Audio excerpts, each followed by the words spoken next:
Excuse me.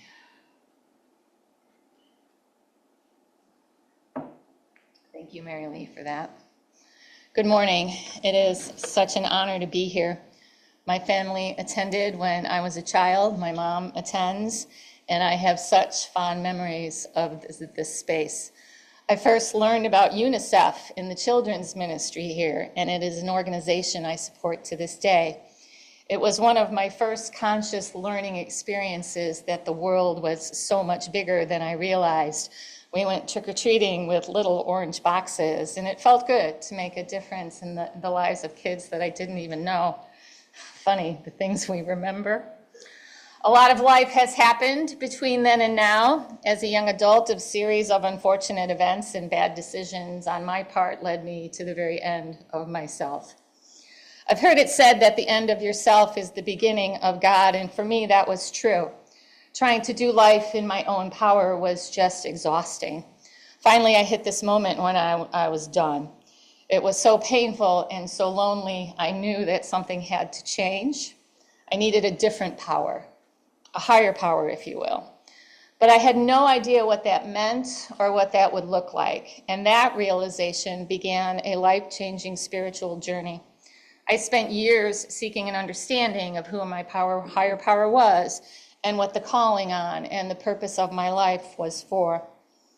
At the age of 38, I was baptized as a dedicated Christ follower, and that sent me on a whole new journey, learning who this man Jesus was, studying his teachings, and applying them in my everyday life. Scripture reveals God's call. The book of James, chapter 3, verses 17 and 18 guide me. And the reading from the Message version is this: real wisdom, God's wisdom, begins with a holy life and is characterized by getting along with others. It is gentle and reasonable, overflowing with mercy and blessings, not hot one day and cold the next, not two-faced. You can develop a healthy, robust community that lives right with God and enjoys its results only if you do the hard work of getting along with each other, treating each other with dignity and with honor. If I have a life verse, this is it.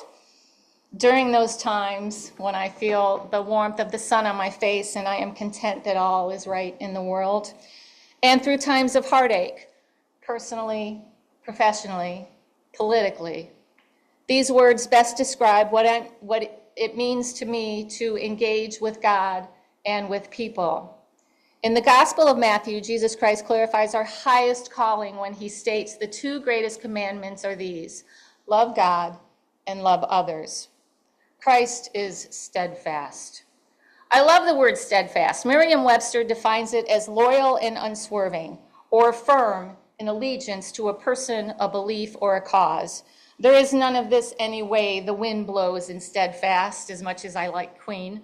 This is showing up and doing the job. It seems easy to be steadfast in seasons of peace and of plenty.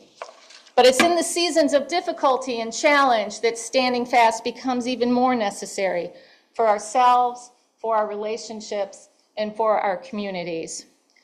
J.R.R. Tolkien wrote a series of books known collectively as The Lord of the Rings. You may have heard of it.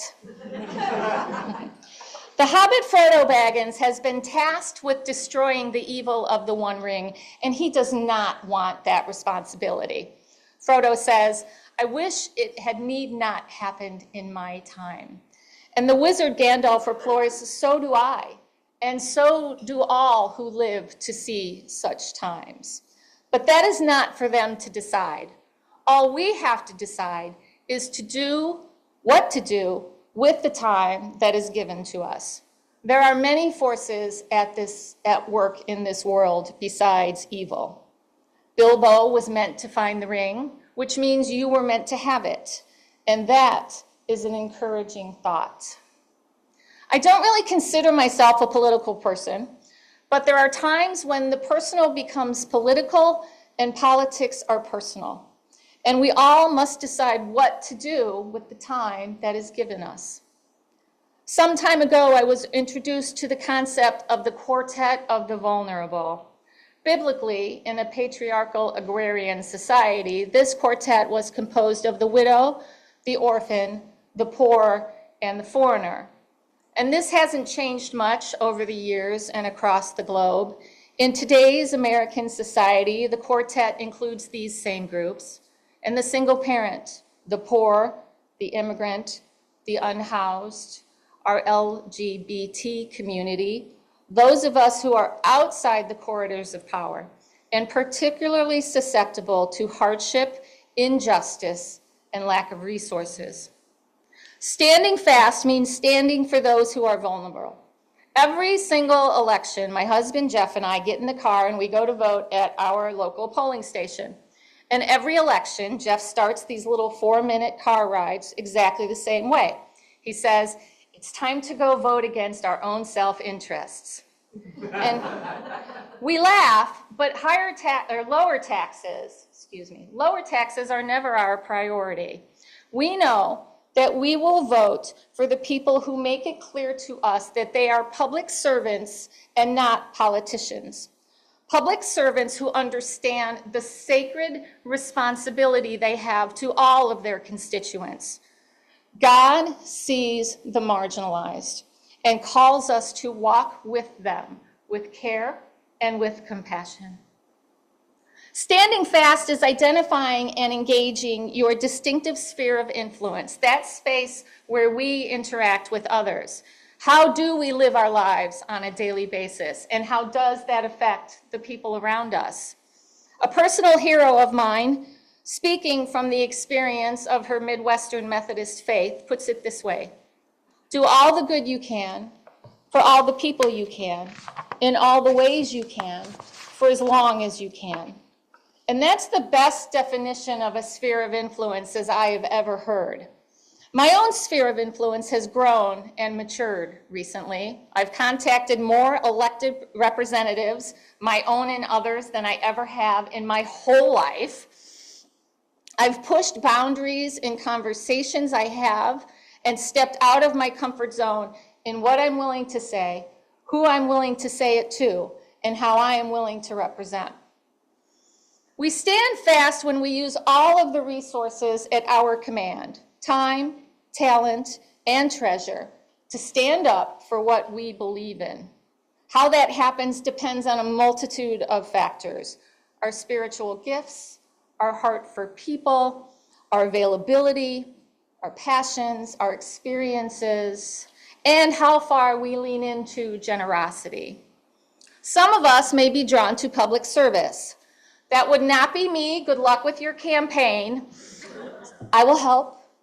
Some of us may have areas of giftedness that we share with missions and ministries. Some of us support organizations that align with our values and agencies out there fighting the good fight. Civil rights icon John Lewis referred to that as making good trouble. He said, "Get in good trouble, necessary trouble, and redeem the soul of America." Your sphere of influence needs you, needs all of us. Let's make good trouble. Standing fast is standing up for the truth. It is more important than ever to speak truth to power. And this is a real challenge in a post-truth society. Staying facts-focused is valuable in educating ourselves, to avoid gaslighting, to identify propaganda. And this is this tricky balance, right? Because we want to stay informed, but we don't want to lose our minds, and sometimes it's just so awful out there. I support independent journalists as they seem to be meeting the moment in a way that legacy media is not. We can speak truth to power and speak truth and love to people, and we can support people who do. One of the most frequent ways I'm finding myself speaking truth and love in this season is in my very own church body, engaging with people when opportunities present themselves. Jesus is not a member of any political party, and I think that sometimes some of my friends forget that. Jesus had very specific things to say about how we treat the most vulnerable among us. Reminding them of that simple fact is me standing fast. I have a particular hatred of dehumanizing language. I think it's a horrible slippery slope that never leads anywhere good. I pray for courage and for wisdom to call it out whenever and wherever I see it, especially if it's spoken or written by someone who claims to possess a belief in a creator God. Human beings are image bearers, made in the likeness of God, full stop. I'll admit that this is a relatively new hobby of mine, and I don't like that I have to do it, but I do like that I feel called to do it. It's landed me on a few mailing lists that I've had to immediately unsubscribe from, right? It's like, look, lady, I'm not sending you money. I just want you to stop referring to human beings as insects. Like, this is not rocket science. But, I do think that it brings up an important point about, in seasons like this, we need hobbies, right? We need something that will keep us grounded and keep us focused and keep us encouraged and energized. I read an article about a dude who has a 3D printer. So his new hobby is 3D printing whistles and sending them to the resistance in Minneapolis. I love that. I think that's brilliant. And then I read another article about a woman who's a knitter. God bless her, I have no idea how to do that stuff. I would hurt myself. But she's knitting red hats because they're in 20-degree weather, right? So, I think all of us can use our sphere of influence in ways that we never would have considered. And I think part of what happens in seasons like this is it pushes us in our creativity. How do you throw sand in the gears of authoritarianism? We have to be creative. Finally, standing fast means never giving up hope. Now, how do I hold on to hope when all I really feel is white-hot, incandescent rage, deep sorrow, and a fear for the future, my kids, my grandsons? It's tempting to just withdraw, and I'll be honest, sometimes I do. That swirl of emotions is just not sustainable, and we do need to take care of ourselves. But years from now, when my grandson Wyatt asks me what I did during this time, I need to be able to look him in the eyes and say, I had hoped that things could be better, and I did everything I could to make it so. The arc of the moral universe is long, but it bends towards justice. This quote was popularized by Dr. Martin Luther King Jr. during the OG Civil Rights Movement, and it is just as applicable today. And can I say how frustrating and heartbreaking it is that it is just as applicable today? Progress is slow. Progress is painful. The odds of success sometimes seems insurmountable, and yet, hope shines when people work together to advance the noble cause of social justice in our democracy. One of my favorite signs at protests and rallies reads something along the lines of, man, I can't believe we are still out here having to protest this again. Standing fast is people showing up to do the job again. So I hold on to hope. I have this quote that I love. I wish I could say that I wrote this because it is amazing, but alas, I did not. Some guy named Matthew tweeted it back in the day. It was a blip that showed up on my feed, and I have carried it around in my phone ever since. And it goes like this. People speak of hope as if it is this delicate, ephemeral thing made of whispers and spider webs. It is not.